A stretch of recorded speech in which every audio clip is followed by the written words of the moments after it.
Jai Ganesh, Jai Ganesh, Jai Ganesh Deva, Mata Jaki Parvati Pita Mahadeva.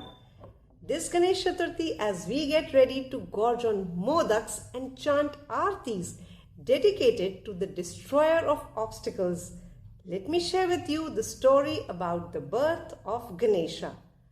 High on the Kailash mountain, where cold winds blow all the time, was the abode of Lord Shiva, his wife Parvati and son Kumara.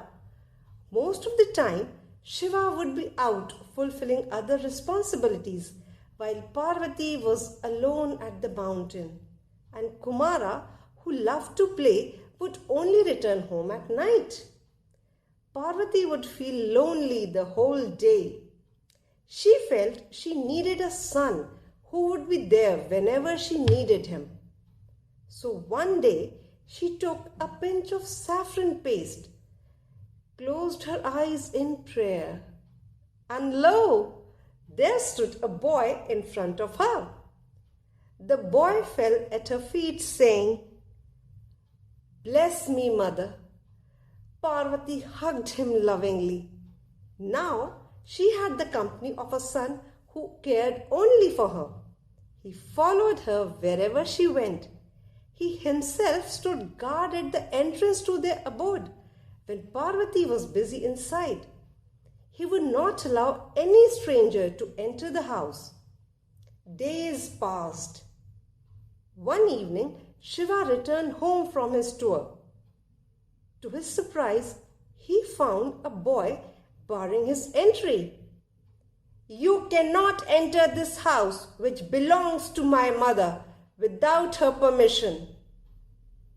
Oh, who was this unknown boy who dared to deny entrance to my own house? Shiva, known for his extreme fury and short temper, raised his weapon, the sharp trident, ended up beheading Ganesha and stormed into the house. Just then, Parvati came out. She was delighted to see her husband back. But Shiva appeared to be in a bad mood. "Who was that boy who tried to block my way?" Only then did Parvati notice the absence of her beloved son. "Where's my son?" Shiva was surprised to hear that the boy who stopped him was Parvati's son. After listening to his wife, Shiva rushed out to look for their second son. Alas, Shiva's trident had taken away his life. When Parvati saw the dead body of her creation, her fury knew no bounds.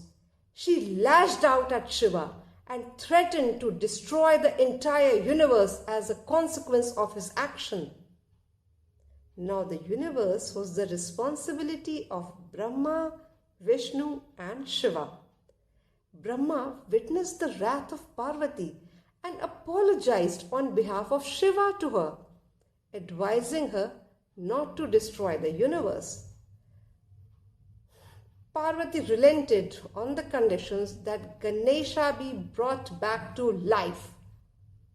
Shiva too realized the mistake he committed in his rage and apologized to Parvati. He ordered his troops to go into the forest and get the head of the first animal they spot. Incidentally, they came across an elephant and brought back his head. Shiva not only fitted the boy with the head of an elephant and brought him back to life, but also accepted him as his own son. The boy sprang up and fell at the feet of his parents. Shiva blessed him and made him the lord of his divine team or Ganas. This earned him the name Ganpati or Ganesha, Lord of the Ganas. So friends, much as this story talks about the birth of Ganesha, it also teaches us an important lesson on how anger can cause harm to our near and dear ones and how necessary it is to rectify our mistakes as soon as we can, and also to love our parents. Happy Ganesh Chaturthi. See you next week with another story. Bye bye.